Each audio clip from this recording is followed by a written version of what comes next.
Jika realitas ini berjalan melalui suatu sistem besar yang kita sebut server ilahi, maka seluruh pengalaman hidup manusia sebenarnya diproses melalui sebuah mekanisme yang sangat kompleks. Seperti semua sistem besar lainnya, sistem ini juga tidak selalu berjalan sempurna. Kadang-kadang muncul sesuatu yang oleh pemain biasa disebut kebetulan aneh, namun dalam bahasa sistem, itu lebih mirip anomali kecil dalam jalannya permainan.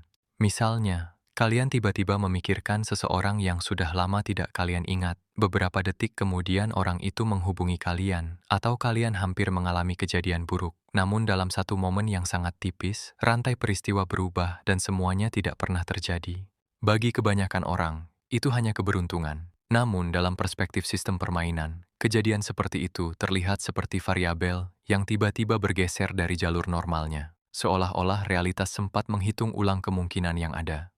Ada juga fenomena yang lebih aneh lagi, perasaan bahwa suatu momen pernah kalian jalani sebelumnya, padahal secara logika itu mustahil. Manusia menyebutnya déjà vu, tetapi jika dunia ini adalah sebuah permainan besar, déjà vu bisa dipahami sebagai kesadaran pemain yang sekilas menyentuh memori jalur waktu lain yang pernah dihitung oleh sistem, seperti ketika sebuah game memuat ulang data yang hampir sama. Namun, ada bug yang lebih menarik daripada semua itu, bug kesadaran. Kadang seorang pemain tiba-tiba merasakan sesuatu yang sulit dijelaskan, perasaan bahwa dunia ini terasa terlalu terstruktur untuk disebut kebetulan, seolah ada pola yang sangat besar di balik semua peristiwa. Sebagian orang menolak perasaan itu, sebagian lagi mulai mempertanyakannya. Dan hanya sedikit yang berani melihat lebih jauh, karena ketika seseorang mulai menyadari adanya retakan kecil dalam permainan, ia tidak hanya melihat bug, ia mulai menyadari bahwa dunia ini mungkin bukan sekadar tempat hidup, melainkan sebuah sistem pengalaman yang dirancang. Dan jika sebuah sistem memiliki bug, maka itu berarti satu hal yang sangat sederhana. Selalu ada kode di balik layar. Dan pertanyaannya bukan lagi, apakah permainan ini nyata, tetapi siapa yang menulis kodenya. Jika dunia ini berjalan seperti sebuah permainan besar yang diproses oleh server ilahi, maka tidak semua karakter di dalamnya memiliki fungsi yang sama. Dalam hampir semua permainan, selalu ada dua jenis karakter. Yang pertama adalah pemain. Mereka memiliki kesadaran, pilihan, dan kemampuan untuk mengubah jalannya permainan. Yang kedua adalah NPC. NPC adalah singkatan dari non-player character. Mereka terlihat seperti karakter lain dalam dunia permainan, berjalan, berbicara, bekerja, bahkan memiliki cerita. Namun sebenarnya mereka bukan pemain yang mengendalikan diri mereka sendiri. Mereka hanya menjalankan skrip sistem. Jika kalian pernah memainkan game dunia terbuka, kalian pasti pernah melihat NPC yang melakukan rutinitas yang sama berulang-ulang. Berjalan ke tempat kerja, mengucapkan kalimat yang sama, mengulangi pola yang tidak pernah benar-benar berubah. Sekarang perhatikan dunia nyata dengan lebih tenang. Sebagian besar manusia menjalani hidup dengan pola yang hampir identik. Bangun, pergi bekerja, mengulang rutinitas yang sama selama puluhan tahun. Bukan hanya rutinitas, bahkan pola pikir mereka sering kali juga berjalan seperti skrip.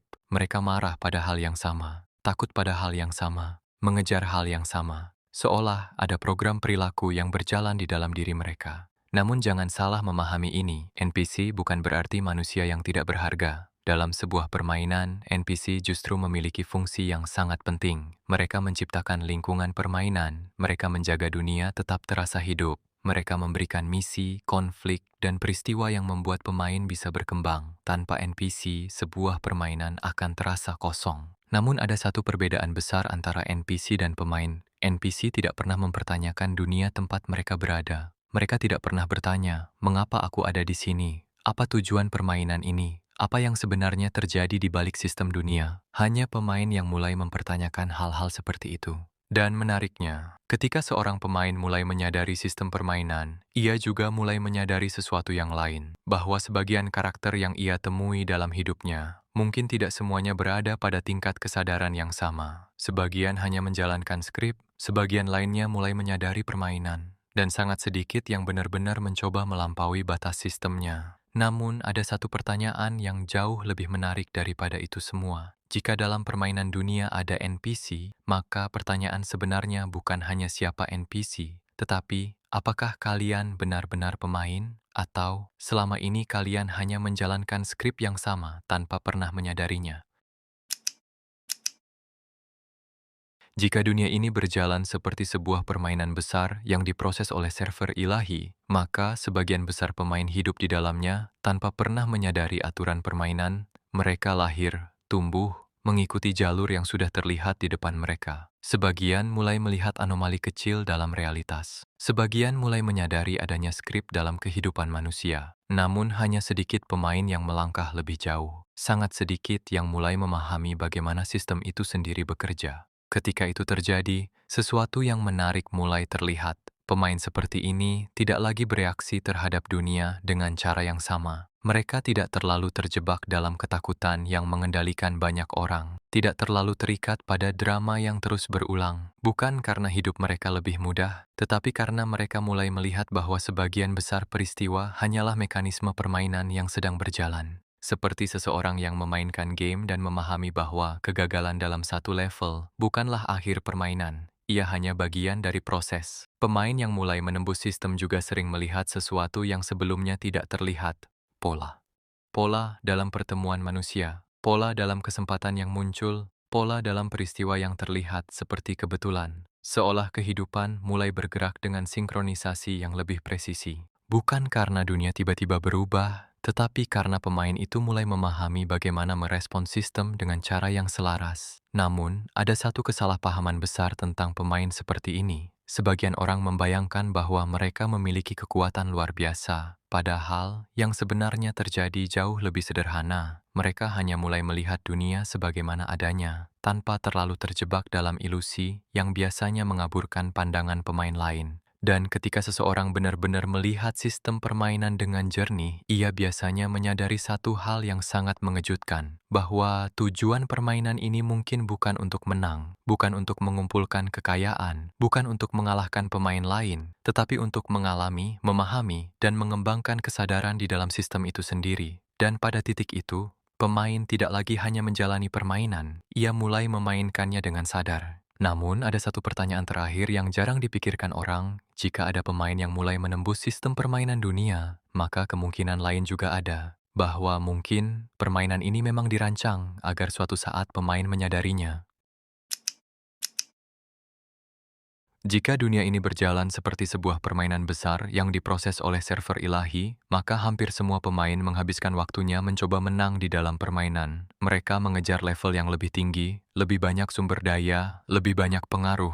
Namun sangat sedikit yang berhenti sejenak dan mengajukan satu pertanyaan sederhana. Apakah tujuan permainan ini benar-benar untuk menang atau hanya untuk memainkan perannya sampai selesai? Dalam banyak permainan kompleks, pemain biasanya memiliki dua pilihan. Pilihan pertama adalah terus bermain, menyelesaikan misi demi misi, naik level demi level. Pilihan kedua jauh lebih jarang dipikirkan, keluar dari permainan. Bukan karena kalah, tetapi karena sudah memahami keseluruhan sistemnya.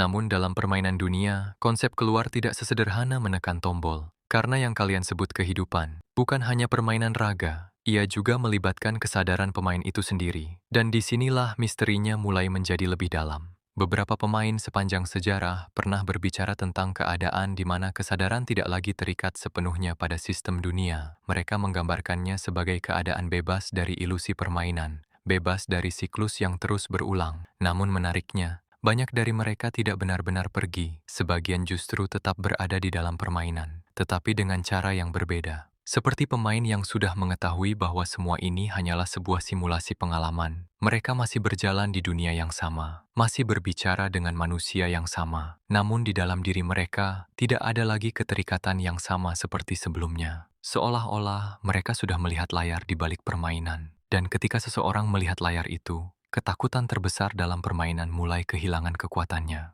Namun ada satu kemungkinan yang lebih menarik lagi. Bagaimana jika tujuan sebenarnya dari permainan ini bukanlah untuk keluar? Bagaimana jika tujuan akhirnya justru adalah menyadari bahwa kalian adalah pemainnya sejak awal? Bahwa yang kalian sebut kehidupan sebenarnya adalah pengalaman yang sedang dijalankan oleh kesadaran yang jauh lebih luas. Dan jika itu benar, maka mungkin tidak pernah ada pemain yang benar-benar terjebak, karena sejak awal, pintu keluar selalu berada di dalam kesadaran pemain itu sendiri.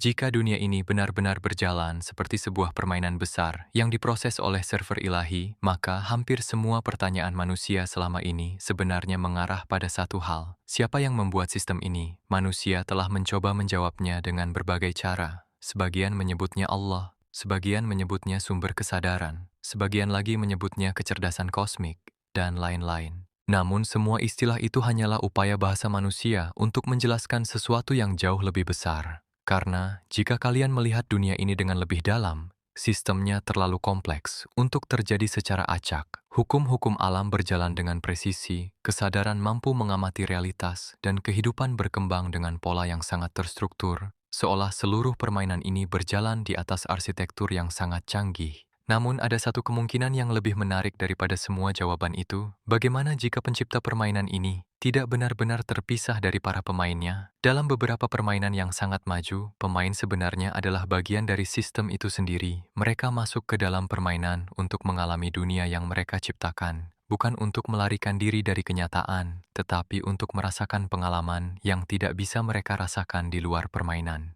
Jika kemungkinan itu benar, maka kesadaran yang sedang hidup di dalam diri setiap manusia mungkin bukan sekadar produk dari dunia ini. Ia bisa saja merupakan fragmen kecil dari kesadaran yang jauh lebih besar. Kesadaran yang memilih untuk masuk ke dalam permainan dunia dan mengalami kehidupan dari sudut pandang manusia. Dan jika itu benar, maka seluruh perjalanan dalam permainan ini bukanlah tentang mencari pencipta, tetapi tentang mengingat kembali siapa pemain sebenarnya.